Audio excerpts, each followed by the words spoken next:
ना तो ब्रह्मा विष्णु महेश को ज्ञान था, ना दुर्गा को पूर्ण ज्ञान था, और न ही सतयुग के ब्राह्मणों को यानी ऋषियों को ज्ञान था। तो आज वाले ब्राह्मण ऋषि कहाँ से ज्ञान लाओगे? ना वो वेद समझ सके। परमात्मा की एक वाणी को क्लियर करने के लिए कि गुरु बिन का वेद पढ़े जो प्राणी समझे ना सार रहे ज्ञानी, ये सार नहीं समझ सके भगवान इन वेदों का। अनुवाद तक कोई कर दे उठ पटंग, संस्कृत का अर्थ कुछ भी कर सकते हैं जिसको थोड़ी बहुत आती है, लेकिन भावार्थ महत्व रखता है। ये देखिए श्रीमद् भागवत यानी दुर्गा पुराण गीता प्रेस गोरखपुर से प्रकाशित है। ये दुर्गा है, राक्षसों को मार रही है, ये इसी की महिमा है इसमें। ये दुर्गा पुराण कहो चाहे देवी पुराण कहो। ये किसके संपादक कौन है? हनुमान प्रसाद पोदार चिमनलाल गोस्वामी, गीता प्रेस गोरखपुर से प्रकाशित है। प्रकाशक या मुद्रक है गीता प्रेस गोरखपुर, गोविंद भवन कार्यालय कोलकाता का संस्था। अब इसमें आपको 28 पृष्ठ पे दिखाते हैं। पुण्यात्माओं, हम रोटी रोज वही खाते हैं, और जिस दिन उन्हीं रोटी में सुबह खा ली, शाम में भूख नहीं लगी तो आप अस्वस्थ हो चुके हो। जब तक आप स्वस्थ हो रुचि पूरी बनेगी, भूख प्रॉपर लगेगी। ऐसे ही इस परमेश्वर के ज्ञान में 100 बार भी सुनोगे, 100 बार ही आपको अच्छा लगना चाहिए, तो आपका भक्ति स्वस्थ चल रहा है, आप ठीक चल रहे हो। अन्यथा आपको लगता है तो कई बार सुन लिया, पहले भी सुना था, तो आप में कोई कर्म की मार फिर जोर दे रही है। उसका इलाज भी है कि ना चाहते हुए इसी कड़वी टेबलेट में खाते रहना। ये ज्ञान सुनना ही सुनना पड़ेगा, और इसी से फिर देखना सेट हो जाता है। 2 मिनट के बाद रुचि हो जाती है। अब देखिएगा ये पहला स्कंध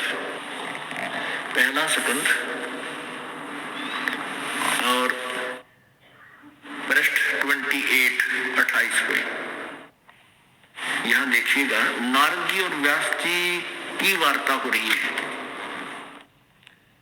नारद जी ने कहा, महाभाग व्यास जी, तुम इस विषय में जो पूछ रहे हो ठीक ही प्रश्न मेरे पिताजी ने भगवान श्री हरि से किया था, यानी विष्णु जी से।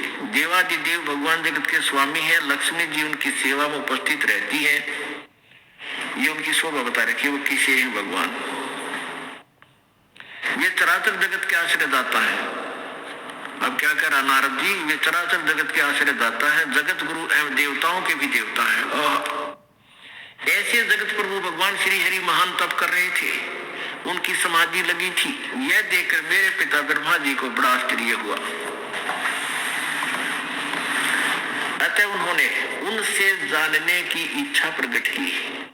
ब्रह्मा जी ने पूछा, प्रभु आप देवताओं के अध्यक्ष, जगत के स्वामी, भूत भविष्य एवं वर्तमान सभी जीवों के एकमात्र शासक हैं। भगवान फिर आप क्यों तप कर रहे हैं और किस देवता के आराधक की आराधना में ध्यान मगन है?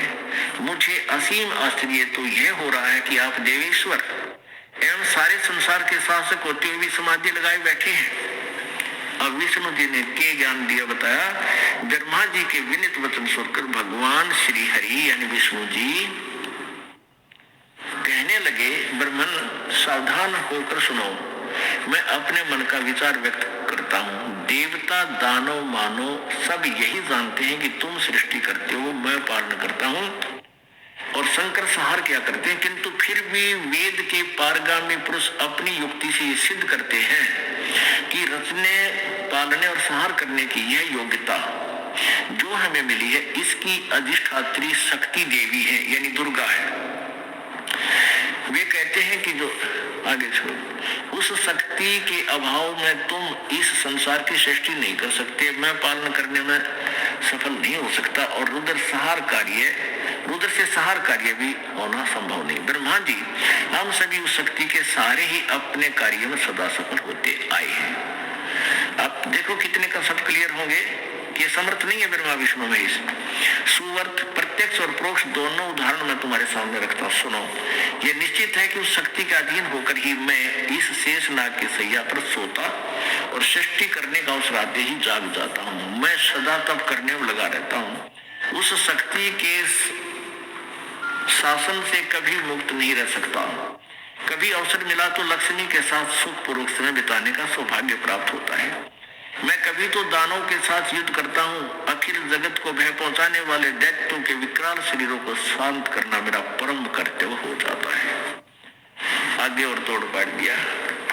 मुझे सब प्रकार से, ये 29 पृष्ठ पे है पहले सकंद का, मुझे सब प्रकार से शक्ति के अधीन होकर रहना पड़ता है।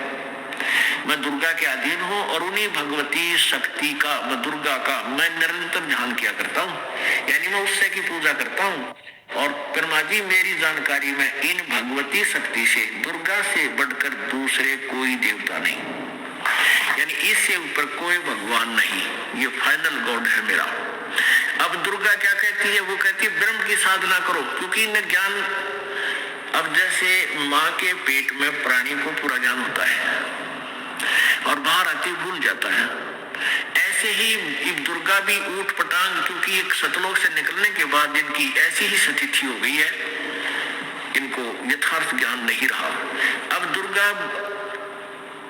दुर्गा जो है अपने वचनों में कदे परब्रह्म कह रही है, कदे पार ब्रह्म बोल रही है, परम अक्षर ब्रह्म के महिमा गा रही है, आखिर में कहती है वो ब्रह्म है और उसका ओम नाम है, उसका जाप करो और वो ब्रह्म लोक में रहता है, बस, और किसी की पूजा मत करो। तो इससे विष्णु जी के अज्ञान की पोल खुल गई। वो कहता मैं दुर्गा से ऊपर किसी को नहीं मानता। दुर्गा कहती है ब्रह्म की पूजा करो और सब पूजाएं छोड़ दो, मेरी भी छोड़ दो। आगे देखो, इसी दुर्गा पुराण में 562 पृष्ठ पे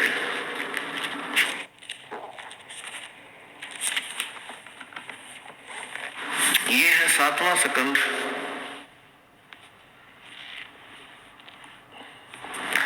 और 562 पृष्ठ। देवी द्वारा हिमालय को ज्ञानोपदेश और ब्रह्म स्वरूप का वर्णन, यानी ब्रह्म का स्वरूप बताया उसने, कैसा है, क्या स्थिति है।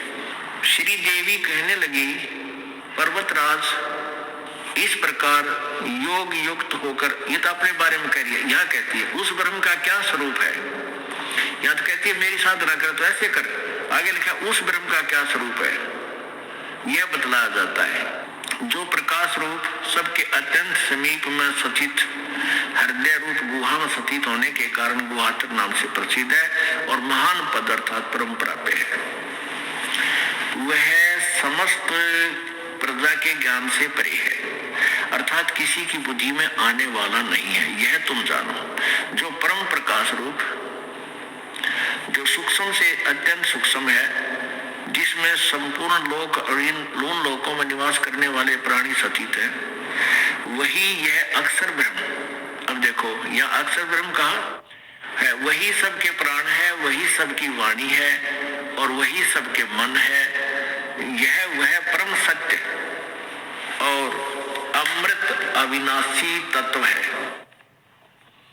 सौम्य उस वेदने योग लक्ष्य को तुम वेदन करो, लक्ष्य का तुम वेदन करो, मन लगाकर उसमें तन्मय हो जाओ।